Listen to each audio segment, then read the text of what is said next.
a todos. Es un honor para mí haber sido invitado hoy aquí por el Liberals Institute y todos los organizadores a ser galardonado con el premio William Ropke, en honor a uno de los más grandes representantes del liberalismo de la historia reciente. Todos aquí saben que el profesor Ropke creció y estudió atravesando por la fauces destructiva de la inflación. Tras la Primera Guerra Mundial, Alemania atravesó largos periodos de inflación dado que abandonó el patrón oro y se dedicó a emitir papel fiduciario sin respaldo para financiar la guerra. Tras el fin de la guerra, siguió imprimiendo billetes a toneladas, lo que terminó derivando en una hiperinflación que llevó en el lapso de 2 años el tipo de cambio del marco contra el dólar de 60 a 4.2 billones, en español 4 trillones en inglés, es decir, un 4, un 2 y 11 ceros. Mises decía que mientras los socialistas sigan repitiendo sus mentiras, nosotros tenemos que seguir repitiendo las mismas verdades. En ejemplo, la naturaleza monetaria de la inflación. Por eso me cuesta, miro los números y verdaderamente es impactante que tengamos que discutir ciertas cosas. Todo esto motivó a William a dedicar su vida a entender la inflación, desoyendo lo que sus profesores aconsejaban y leyendo a quienes sus profesores condenaban, y le terminó sirviendo para sentar las bases teóricas de lo que fue el gran milagro económico alemán, siendo asesor de Adenauer. Dedicó los últimos años de su vida a criticar duramente las políticas monetarias de los políticos keynesianos, a quienes acusaba de generar inflación intencionada, a pesar de intentar lavarle la casa el fenómeno bajo el título de expansionismo o inyección de liquidez. ¿Por qué cuento todo esto? Por 2 motivos. En primer lugar, porque me resulta admirable la convicción con la que defendió la razón, la honestidad y el sentido común en medio de la decadencia moral y la deshonestidad intelectual que reinaba en la época. Incluso le hizo frente a uno de los regímenes más sanguinarios que haya conocido nuestra especie, lo que le costó el exilio. Ojalá hubiera más William Ropkes en la vida que defiendan lo correcto y lo verdadero sin miedo a las represalias de una mayoría totalitaria, porque como decía San Agustín, lo correcto es correcto aunque nadie lo haga, mientras que lo incorrecto es incorrecto aunque lo haga todo el mundo. En segundo lugar, porque me llama la atención varios paralelismos. Sin ánimo de ponerme a la altura de un hombre como Ropke, me resulta curioso que tal como hace tantos años en la Alemania, hoy el mundo habla del milagro económico argentino, por haber vuelto exactamente a las mismas bases, la austeridad fiscal y rigurosidad monetaria. Austeridad fiscal como forma de respeto al ciudadano que paga sus impuestos por la fuerza, dado que un dirigente no puede despilfarrar el dinero de la ciudadanía como si fuese infinito, y rigurosidad monetaria para no estafar a la población con señoriaje de la moneda, emitiendo billetes como si esto no tuviera consecuencia alguno, o incluso como si fuese beneficioso, como intentan hacer creer algunos degenerados fiscales. También me resulta curioso que simplemente hacer las cosas bien sea considerado un milagro, porque denota lo naturalizado que está hacer las cosas mal, y eso es lisa y llanamente una tragedia. De hecho, hay una frase muy interesante de Thomas Sowell que dice que la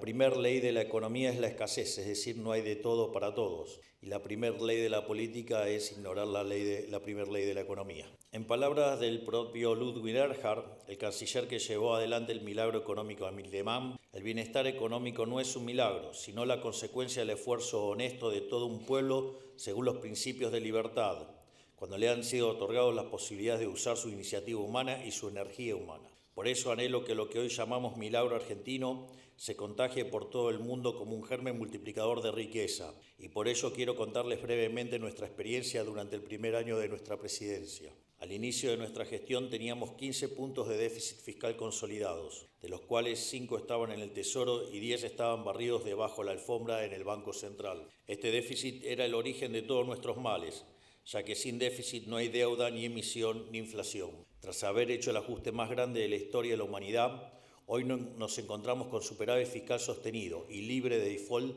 por primera vez en los últimos 123 años. A su vez, al inicio de nuestra gestión, la tasa de inflación viajaba a un ritmo del 17.000% anualizado en el índice mayorista. Hoy, el mismo índice anualizado se encuentra viajando al 10% anual, es decir, bajamos 1.700 veces la inflación y estamos cada día más cerca de que solo sea un mal recuerdo. Como consecuencia directa de haber aniquilado la inflación, Bajamos la pobreza al 54% en el primer trimestre de 2024 a 38% en el tercero y confiamos en que continuará esta senda. De hecho, el dato en frecuencia mensual ya está en el 36%, es decir, bajamos la pobreza más de 21 puntos en la frecuencia mensual.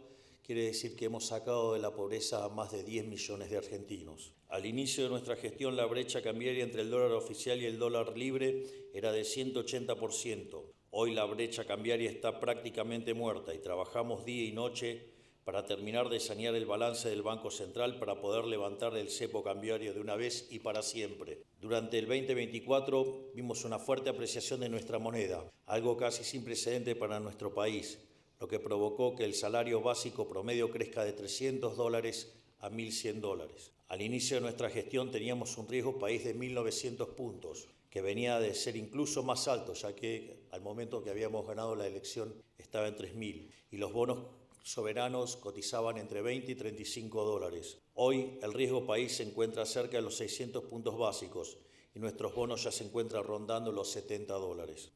Bajar el riesgo país a este ritmo nos permite bajar la tasa de interés de nuestra economía, la cual ya la bajamos de 133% a 32%, mejorando así la capacidad de los argentinos para acceder al crédito barato, facilitando la inversión y la generación de puestos de trabajo.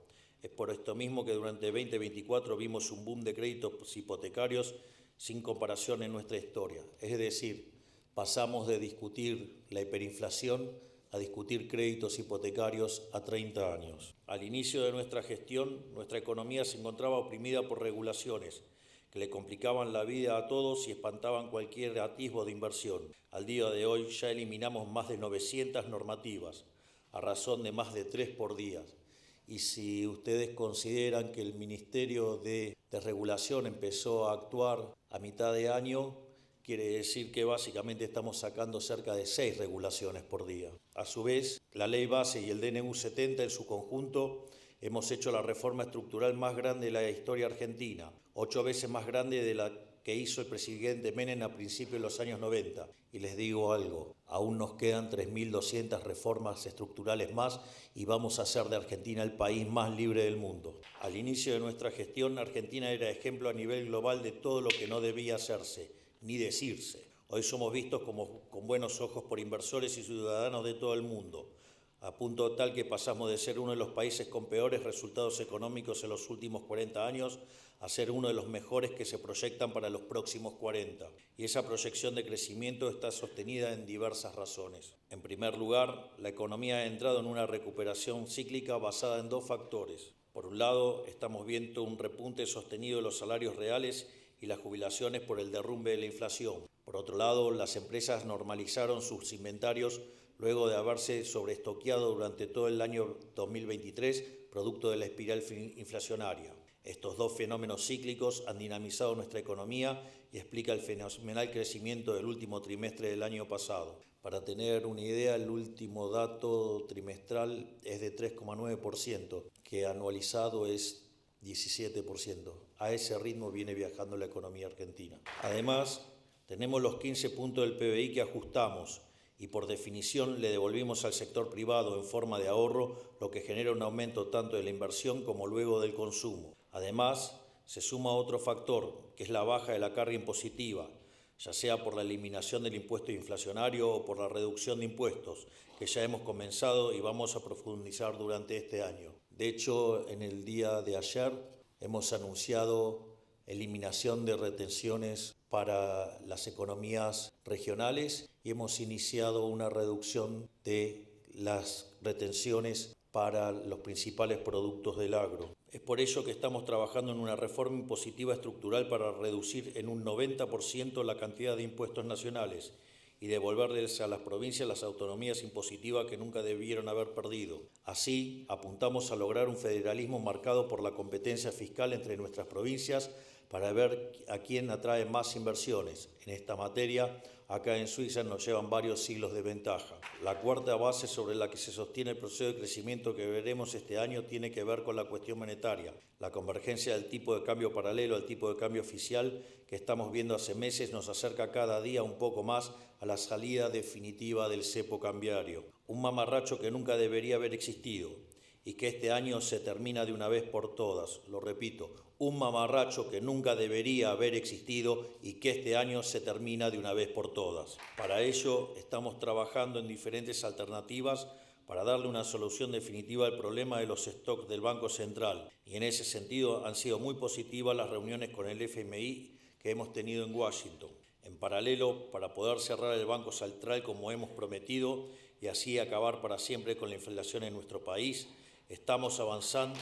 Si fuera populista hubiera hecho el punto para que justamente pasara esto. No lo hice, pero pasó igual. El orden espontáneo es maravilloso. Y obviamente que la voluntad del individuo por ser libre más, muchísimo más. En este sentido, estamos avanzando hacia un esquema de competencia de monedas para que todos los argentinos puedan utilizar la moneda que quieran en sus transacciones cotidianas, exceptuando el pago de impuestos por ahora. Todo esto lo menciono para dejar en claro que el crecimiento llegó para quedarse de la mano del superávit fiscal. De hecho, estudios recientes muestran que un superávit de las características del que hemos conseguido, del equilibrio financiero, nos da una base de crecimiento sostenido del 4,5% per cápita anual. Eso implicaría que en 50 años Argentina podría estar alcanzando a los Estados Unidos. Y si a eso, digamos en dinámica, ¿no? Y si a eso le sumamos que el ajuste se hizo bajando gastos, no subiendo impuestos, si se suman las 800 reformas estructurales, las 900 desregulaciones, sin lugar a dudas Argentina podría crecer mucho más rápido. Y sin lugar a dudas, con los aportes que está haciendo el genial presidente del Consejo de Asesores, el doctor Demian Reidel, para avanzar en la implementación de la inteligencia artificial en Argentina, sin dudas lo vamos a lograr mucho antes. Y para profundizar el crecimiento, también es imprescindible liberarnos del corset del comercio exterior que hoy nos estruja, para poder importar y exportar más bienes y servicios, dejando de tener un puñado de clientes regionales para tener casi 200 clientes globales. Esto iniciará un proceso de crecimiento que nos hará converger a los niveles de prosperidad de las grandes potencias, tal como supimos hacer hace más de 100 años. Por eso estamos buscando que nuestro primer paso en este sendero sea lograr promulgar un tratado de libre comercio con Estados Unidos y comenzar a aprovechar todas nuestras capacidades que hoy están siendo desaprovechadas. Poder aprovechar nuestra diversidad de ecosistema único, de la que solo 2 o 3 países del mundo pueden hacer alarde, dado que contamos con montañas, con bosques, con glaciares, con desiertos, selvas, playas, altiplanos, lagos, esteros, estepas y extensas llanuras. Cada uno de estos biomas representa diferentes oportunidades potenciales. Sin ir más lejos, nuestra cordillera cuenta con abundante litio, plata, oro, cobre y uranio, minerales que la economía global necesita y que por desidia, expulsión de inversiones y falta de visión a largo plazo, hoy exportamos cero. En 2024 dimos los primeros pasos con un régimen de incentivo a las grandes inversiones que le diera un marco fiscal y jurídico lógico a las inversiones de más de 200 millones de dólares. Esto redundó en pedidos de aprobación por más de 12.000 millones de dólares y anuncios por otros tantos miles de millones en sectores como infraestructura, minería, siderurgia, energía, automotriz, tecnología, petróleo y gas. En algún sentido, este régimen es un atisbo de hacia qué sistema impositivo debiera ir la Argentina, reduciendo impuestos, simplificándolos, favoreciendo la innovación, la generación de riqueza y sobre todas las cosas la acumulación de capital. Y si pudimos lograr todo esto en poco más de 12 meses, con todo el aparato político y propagandístico en contra, y a pesar de contar con solo el 15% de los diputados y el 10% de los senadores, imaginen de lo que somos capaces de hacer los próximos 3 años con viento a favor. Argentina tiene todo el potencial para convertirse en una meca occidental en materia de oportunidades comerciales y crecimiento para sus habitantes, con la libertad como principal motor. Por eso mismo, y a modo de cierre, me gustaría dedicar unas palabras a ustedes, defensores de la libertad. No se dejen doblegar por las diatribas del colectivismo que busca destruir cualquier disidencia. Lo que nos hace tan especiales y peligrosos para cualquier tipo de régimen es nuestra elocuencia, nuestra capacidad para hablar con la verdad. Por eso no nos odian, inventan leyes para censurarnos, buscan meternos presos o exiliarnos, porque intentan negar la realidad para poder sostener sus mentiras. Pero lo que nunca podrán será negar los aplastantes resultados de la realidad. Y una frase que usaba Mises, que era de Virgilio, que es que no hay que ceder frente al mal, hay que combatirlo con más fuerza. Y eso les consta porque ayer me le paré al mal de frente en la propia casa del dragón. Porque tal como se demostró en Alemania gracias a las ideas de William Röpke, los milagros existen y alcanza con aplicar un modelo basado en algunas verdades elementales. Que el Estado tenga el tamaño que tenga no puede gastar más de lo que recauda con impuestos. La inflación, que es destructiva para una economía, es producto de la emisión monetaria y como tal, para terminar con ello no hay que emitir más dinero. Es más, el dinero debería volver a ser privado, tal como pregonaba Hayek. Hay que promover que el Estado sea lo más chico posible para que la sociedad sea lo más libre posible. Y hay que defender la vida, la libertad y la propiedad privada. Si los países de Occidente nos atenemos a este pequeño set de ideas elementales, estoy seguro que nuestro futuro será más próspero que nuestro presente. Muchas gracias por este reconocimiento. Es un verdadero orgullo para mí. Voy a salir del protocolo. Perdón, Walter. Walter is my interpreter. Es muy movilizador el caso de Röpke, porque, digamos, lo que a él lo llevó a estudiar tan profundamente la economía fue justamente la inflación. Y tuvo que desestimar las cosas que le obligaban a estudiar y tuvo que abrazar otras ideas. Cuando Argentina cayó en hiperinflación en el año 1989, yo era un jugador de fútbol, era un arquero. Y un día acompañando a mi mamá al supermercado, yo estaba en primer año de economía y veía que los precios subían y la gente se abalanzaba sobre los productos. Y entonces ante esa situación dije, o lo que estoy estudiando está mal o soy tonto. Entonces la solución de dignidad fue dejar de jugar al fútbol y dedicarme a estudiar economía, en serio. Y esa obsesión por la economía me llevó a escribir mi primer artículo académico a los 20 años, que se llama La hiperinflación y la distorsión en los mercados, y después de eso la obsesión no paró nunca más. Y la gran pelea fue derribar todas esas teorías estúpidas que han defendido en mi país durante cerca de 80, 90 años y que esta vez nos paramos de frente diciendo que la inflación es siempre y en todo lugar un fenómeno monetario y estamos derrotando la inflación. Por ende se quieren matar. Y si la casta tiene miedo porque se va a quedar sin trabajo. Digamos, necesitamos más políticos desempleados. Y también me resulta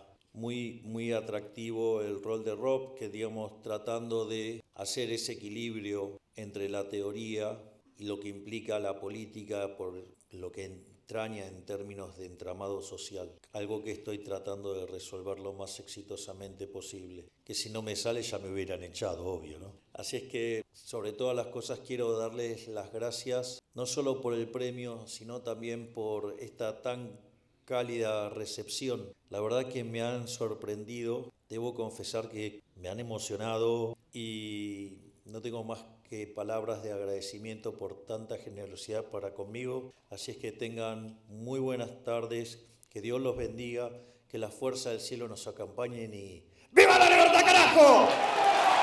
Muchas gracias.